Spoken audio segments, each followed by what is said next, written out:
Angaangaq lives in Greenland and is an elder shaman of the Eskimo people. He travels and speaks to groups around the world about how Greenland is already feeling the effects of climate change firsthand as they live at the edge of the receding glaciers. Angaangaq works to grow awareness of native culture as well as the looming catastrophe that is global climate change.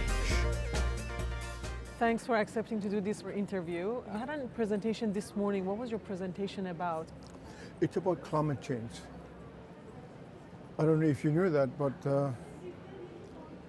the ground zero of climate change in the northern hemisphere is in Greenland. It's my country. Yes. And the easiest access to the big ice is right at my grandmother's land, which is now my land, where my family has lived there for more than 5,000 years. It's 1 kilometer away from the big ice. Mm-hmm. And there I've been watching the big ice since 1960 on regularly based, visiting big ice from being really, really tall, 5 kilometers on the average. Now, 71 years later, it's only less than 2 kilometers on the average, which means that all that ice which has melted is now in the ocean, which is rising the ocean very rapidly. The scientists estimated it about 1 million meters every day come from the waters of the big ice in Greenland. There are about 10,000 rivers melting from the big ice. So it's affecting everything.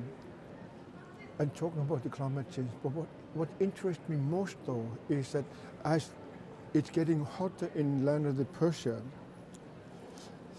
and as it's getting wetter in other places, and hotter in other places and colder in other places, is that we have stopped greeting each other. We don't recognize each other anymore. We don't greet each other anymore. It is as though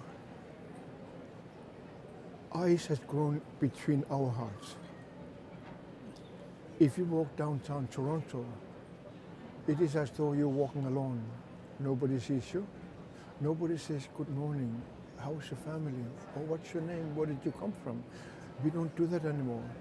And it's really scary when you think of it like that, that the faster the ice on the ground is melting, the far further apart we become as humans. Which means that you and I, we're not capable of changing. And now we know by the old people that the hardest thing you and I we will ever go through in our life is change. I brought with me my instrument. This is an instrument of my land, the Eskimo people. Mm-hmm. And Abdul Bahadur Macha speaks about Greenland. This is a circle which has no beginning, no ending, in which we all belong. The beauty of the circle is that we cannot see each other's backs. And the strength of the circle is that we can only see each other's beauty. In the east, where the sun rises, she's always yellow. Now we have learned that there are yellow people on this earth. And in the south, when sunshine highest upon us, she's always white.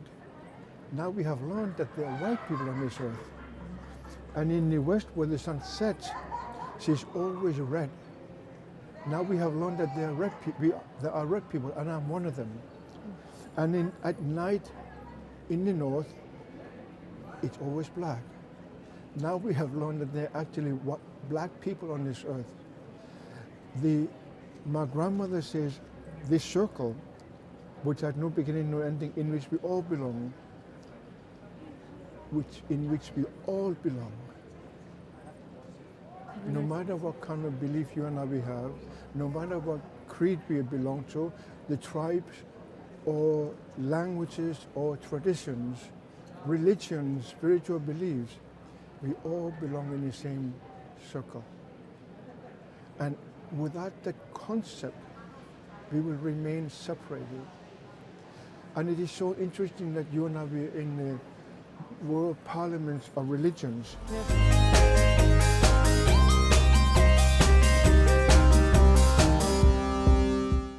How are you hoping that through your work we reach that unity and love? I give a hug to people, and it's so That's a good interesting. start, right? It's so interesting that I have hugged millions upon millions and millions of people because I travel a lot and I work in that environment. Some people are stiff like a steel and cold, but when you hold them for a moment, they break down and they begin to cry. Some people begin to weep of a simple hug because they were seen for the first time. They were accepted as they are for the first time.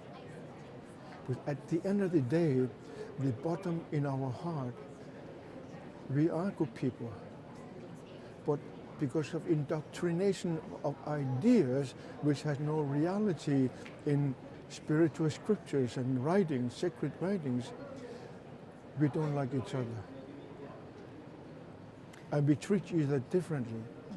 And the only way we can do things differently is to learn to accept each other, no matter what belief, no matter what religion, no matter what tribe and color we have.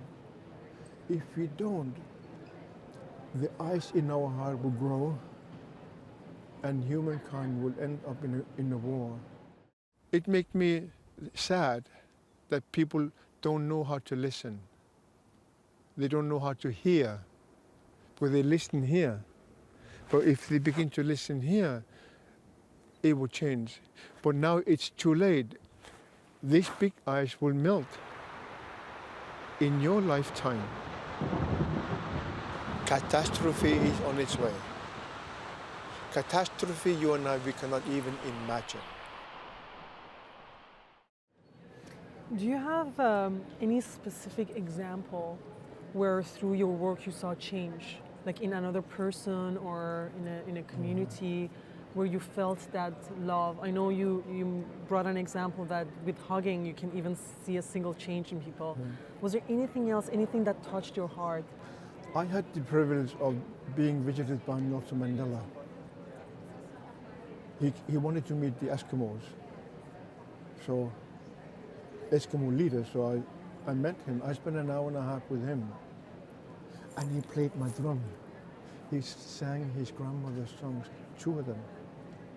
So the energy of Nelson Mandela is here. And I saw him in the airplane before he came down and just hugged him. He's tall, so I had to hold him under his arms. And when he felt my energy, or whatever he felt, he just hugged me back and asked me for my name. I said, "I'm your uncle." Then he yells back to the airplane there to introduce me to his uncle, the Eskimo uncle. The change of energy was so rapid, so beautiful. And in this very building, I had a private audience with His Holiness Dalai Lama. It was so interesting. I just flew into his arms and I just held him and he held me back and he talked to his God with the drums. And he says, when I talked to my God, he spoke back because of the echo. So that's how I melt the ice in the heart of man. Because if I don't melt the ice in the heart of man, you and I, we will never meet. We will never connect, we will never recognize each other, we will not accept one another. So the people, or the Persian people, are incredibly beautiful people, and they have good food. Yes. I'm hoping that one day I would be invited to a Persian home for a Persian meal. We hope so, we hope so. I hope so.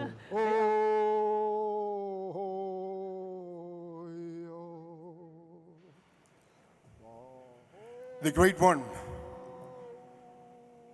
I ask you, and I pray to you, hoping that somehow I did not come to this faraway land in vain, because I have no more time to look back. I can no longer afford it. Help me to find these individuals who are willing to become the hope for mankind. Ho ho!